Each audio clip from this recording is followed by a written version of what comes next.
नमस्कार मेरे साथियों। तो आज मैं आपको पृथ्वीराज चौहान की मृत्यु कैसे हुई, किस प्रकार हुई, किस साजिश के तहत उनको मृत्यु दंड दिया गया, मृत्यु के गाल में कैसे वो प्रवेश किए,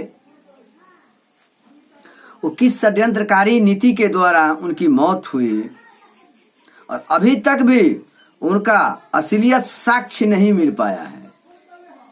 कुछ साक्ष्य के मुताबिक हम आपके सामने चौहान जी का मृत्यु का कारण रखने जा रहा हूं और खास करके हम उन युवाओं को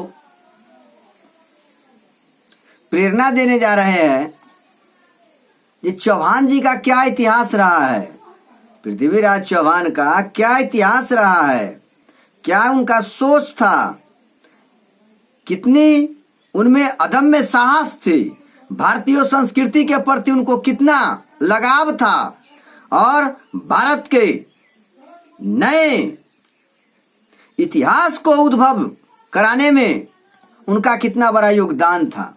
इन तमाम चीजों को हम दर्शाएंगे और दर्शाए भी है और दर्शाते रहेंगे। तो चौहान जी के बारे में जो मृत्यु का कारण है, चौहान का मृत्यु कैसे हुआ, किस प्रकार हुआ, किस षड्यंत्रकार नीति के कारण हुआ, इन तमाम चीजों की जो भ्रांतियां है आपको दिलो दिमाग में, उन भ्रांतियों को मैं क्लियर करने का प्रयास करूंगा।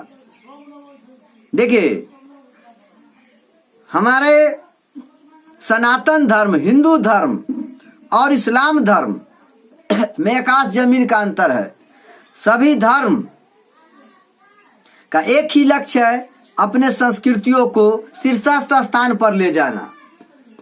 और हमारे हिंदू समाज में, हिंदू कम्युनिटी में जो भी पैदा लिए है, वो हिंदू सनातन धर्म को उच्च स्तर शीर्षस्थ स्थान देना चाहते हैं। उसी तरह इस्लाम धर्म में जितने भी संप्रदाय है वो सब के सब इस्लाम धर्म को प्रथम रूप देना चाहते हैं। तो हिंदू धर्म को, सनातन धर्म को शीर्षस्थ स्थान पर लाने का जो कार्य किया और जो उसमें त्याग और बलिदान थी, वो इस्लाम धर्म में देखने को नहीं मिलेगा। इस्लाम धर्म भोग विलास और अय्याशी का धर्म है। वो धर्म में कट्टरता कूट कूट करके भरी हुई है। लेकिन हमारा सनातन धर्म है, हिंदू धर्म है, वो हिंदू धर्म में आत्मा में जो दर्द है, वो अपने आत्मा की दर्द को दूसरे आत्मा की दर्द की आवाज को पहचान जाता है और सबको समान रूप से, समभाव से, आदर और सम्मान के नजरियों से देखा जाता है। उन्हीं विचारों में से एक पृथ्वीराज चौहान जी थे। उन्होंने अंतिम मृत्यु शैया तक धर्म की रक्षा किया और धर्म के प्रति किसी से कंप्रोमाइज नहीं किया और धर्म पूर्वक युद्ध किया। लेकिन उन्हीं के साथ गौरी ने जो परिचय दिया वो भी आपके सामने रखेंगे। हिंदू धर्म में तो हमारा कहना है कि युद्ध भूमि से जो छोड़ करके भाग जाए उसको मारना नहीं है, जो चरण के नीचे, पैरों के नीचे गिर जाए उसको उठा लेना है, सीने से लगा लेना है। लेकिन इस्लाम धर्म में ऐसा नहीं है। वो दुश्मन को कभी नहीं छोड़ता है, हमेशा उसको विचार उसी ढंग का क्रूर टाइप का रहता है। तो आप असलियत को समझ गए होंगे कि वास्तव में है क्या। पृथ्वीराज चौहान की मृत्यु के बारे में अलग अलग कहानियां, भ्रांतियां रूप दिया हुआ है। कुछ कहानियों के मुताबिक मोहम्मद गोरी ने पृथ्वीराज चौहान को कैद करके उनकी हत्या करवा दिया था, कैद किया था और हत्या करवा दिया था। वही कुछ कहानियों के मुताबिक पृथ्वीराज चौहान ने मोहम्मद गोरी को की हत्या कर दी थी। पृथ्वीराज चौहान, कुछ कहानियों के मुताबिक पृथ्वीराज चौहान ने मोहम्मद गोरी की हत्या कर दी थी। अलग अलग भ्रांतियां है, अलग अलग अपना अपना सोच है, वो अपना अपना मत रखा है। तो पृथ्वीराज चौहान के मृत्यु के बारे में हम थोड़ा अलग अलग कहानियों के माध्यम से आपको समझाने की कोशिश करूंगा। मोहम्मद गोरी ने पृथ्वीराज चौहान को कैद करके हत्या करवा दिया था, करवाई थी। वही दूसरा साक्ष्य है कि पृथ्वीराज चौहान ने मोहम्मद गोरी की हत्या कर दी थी। तीसरा साक्ष्य है पृथ्वीराज चौहान को बंधक बना करके अजमेर ले जाया गया था, अजमेर ले जाया गया था, जहां उनकी मौत का घाट उतार दिया गया। वही दूसरी है कि चौहान को गजनी ले जाया गया था और अंधा करके छोड़ दिया गया था। वही और साक्ष्य क्या है कि पृथ्वीराज चौहान ने मोहम्मद गोरी को आवाज की दिशा में तीर चलाया और उसे मार दिया था। आवाज की सप्तवेदी बाण से उनको मार दिया था। तो अलग अलग वक्तव्य, अलग अलग कहानियां हैं। उस कहानियों को थोड़ा समझने की कोशिश कीजिएगा, समझने का कोशिश कीजिएगा जो असलियत क्या है। असलियत पृथ्वीराज चौहान की जो दशा और दिशा, दशा और दिशा कैसे निर्धारण किया जाएगा, उन तमाम चीजों की जानकारी हम आपको सामने देंगे। रही बात मृत्यु कैसे हुई, तो पृथ्वीराज चौहान और मोहम्मद गोरी से खुल्लम खुल्ला और इतिहास साक्षी है कि 2 ही बार युद्ध हुआ है। हुआ तो है चोरी चुपके से बहुत, लेकिन ऐतिहासिक युद्ध जो होता है, ऐतिहासिक युद्ध जो पूरे वर्ल्ड में जाना जाता है, पूरे वर्ल्ड मैप पर छा जाता है, वो युद्ध 2 ही बार हुआ था, मात्र 2 बार। तराइन के प्रथम युद्ध था वो 1191 में हुआ था, जिसमें मोहम्मद गोरी तन मन धन छल प्रपंच, धन बल छल सब नीति लगाया था। उस वक्त चौहान जी जो थे वो काफी चौकन्ना थे, काफी वो चौकन्ना थे और मोहम्मद गोरी को बुरी तरह परास्त कर दिया गया था। तब 1 साल जब युद्ध में परास्त कर दिया गया था, तो हिंदू धर्म के मुताबिक उस समय पृथ्वीराज चौहान चाहते तो मोहम्मद गोरी को एक ही तलवार से घाट उतार देते, मार देते। वो शरण में गिर गया था। और मेरा चौहान वंश का, राजपूतों वंश का, क्षत्रिय वंश का एक अलग इतिहास रहा है कि जो दुश्मन पैर के नीचे गिर जाए, युद्ध भूमि में परास्त हो जाए, अपंग हो जाए, तो उनको हर हाल में हमको सहायता करना है, ना कि उसको हत्या कर देना है। जो पृथ्वीराज चौहान पालन किया, फिर 1 साल तैयारी किया, युद्ध स्तर पर तैयारी किया। कौन? मोहम्मद गोरी, गजनी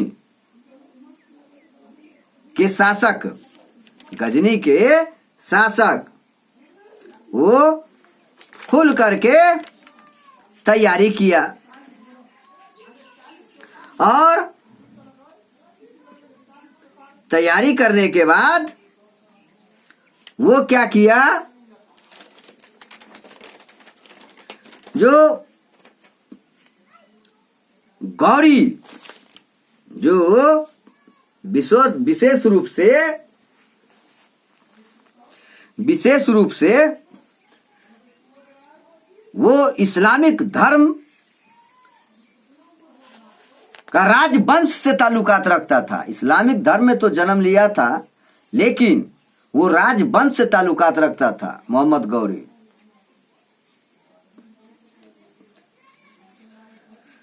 विशेष रूप से वह चंदेल राजा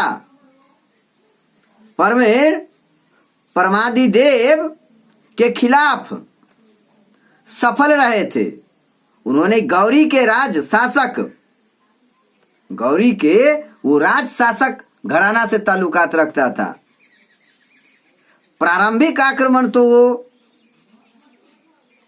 जम करके किया था, लेकिन पृथ्वीराज चौहान भी राजपूतों का इतिहास में एक अलग इतिहास रखा है।